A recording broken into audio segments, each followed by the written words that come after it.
Hello, hello! Et oui, une revenante sur ma chaîne. Ça fait énormément de temps que je n'ai pas publié. Et pour cause, comme vous le savez, la situation actuelle, je suis confinée, comme vous toutes, avec mes enfants. Et je peux vous dire qu'avec 4 enfants et l'école à la maison, je ne vois pas les journées passer.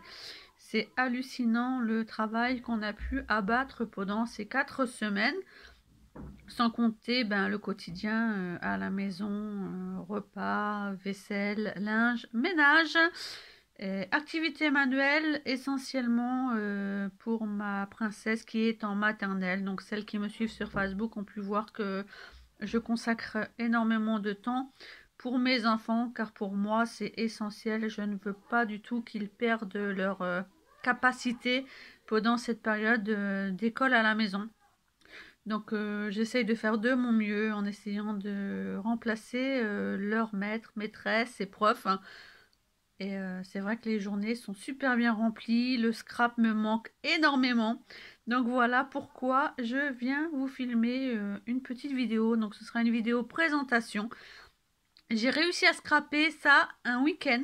Donc je scrape essentiellement le week-end. Donc c'est ma pause détente, soupape de sécurité, on va dire, parce que franchement j'en ai vraiment besoin.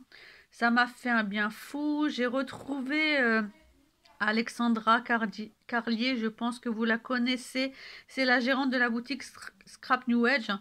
C'est avec elle que j'avais commencé le Mix and Media et j'ai vu sur son profil l'autre jour qu'elle proposait des tutos Mix and Media sur son groupe qui s'appelle Scrapbooking Tuto à Gogo.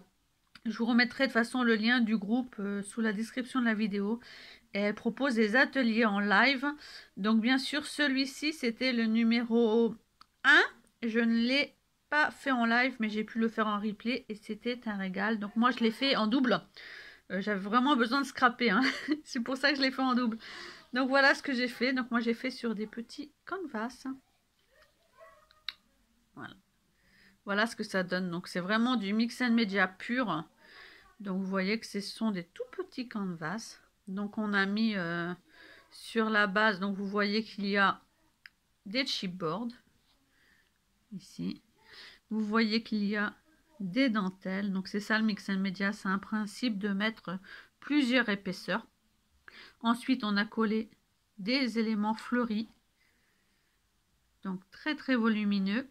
Ici moi j'ai mis des branches carrément de perles givrées, de fruits givrés qu'on va appeler comme ça. Et ensuite, on pchite le tout avec des sprays. Donc le but était de faire 2 couleurs.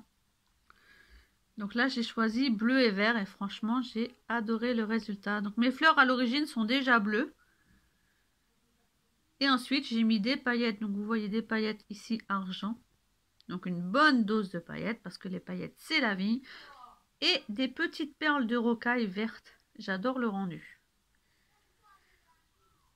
Voilà. Et l'autre, donc l'autre a fait son petit effet et l'autre a beaucoup plus plu que la première. Donc celle-ci, je l'ai fait dans le même, enfin c'est le même principe, et dans des tons parme et rose. Donc mes fleurs à la base sont roses. Donc, vous voyez que celle-ci est sortie du coup plus parme avec l'encre. Beaucoup de perles de rocaille rose. Et là j'ai pris des paillettes roses du coup. Voilà. Et j'ai adoré. Et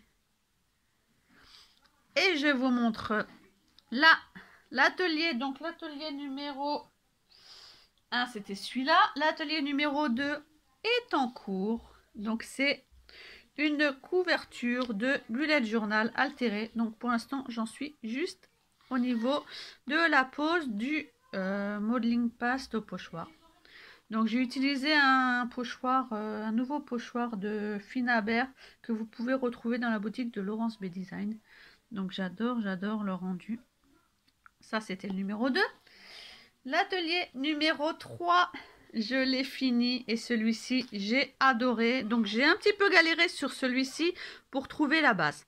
Et après, ça m'est venu tout seul. Donc, franchement, je l'ai pris en cours de route. Celui-ci, je l'ai fait en live, hein. C'était dimanche dernier.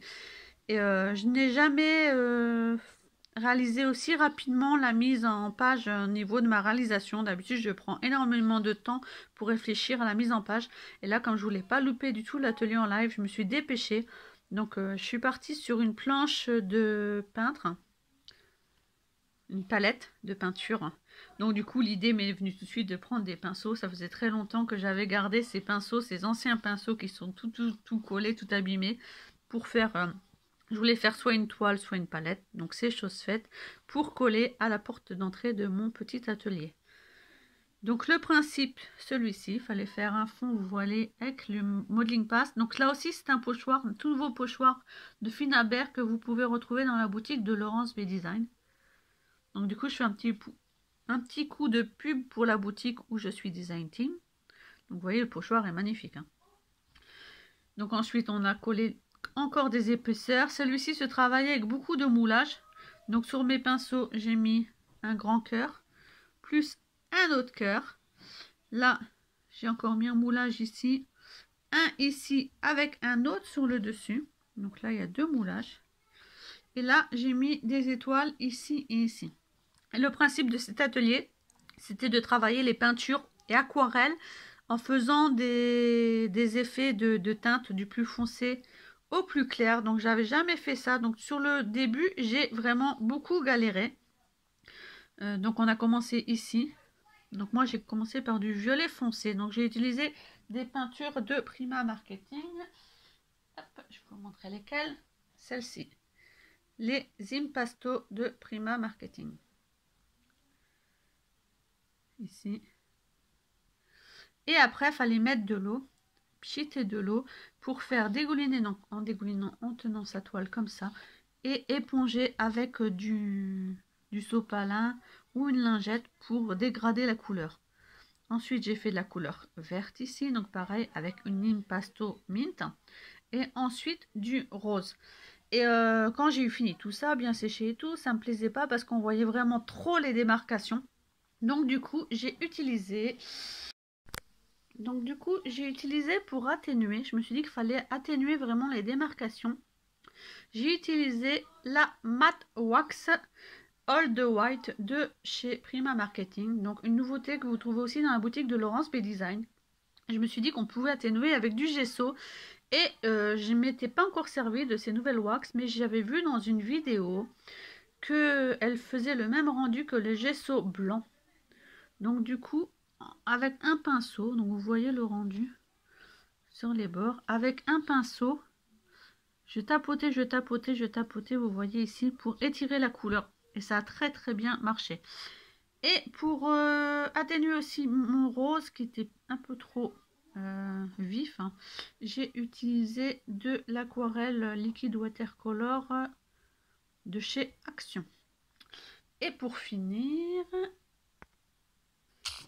vous voyez qu'il y a des rendus très très très brillants et ce n'est pas une cire, vous voyez ici, en fait ce n'est pas une cire, c'est le Glamour Gel de chez Stamperia que j'ai enfin utilisé. Donc celui-ci c'est le Gold Dew et je l'ai utilisé enfin et en fait ça fait comme une cire, vous voyez, comme une cire gold. Donc j'en ai mis un peu partout, donc surtout ça fait ressortir les reliefs, vous voyez.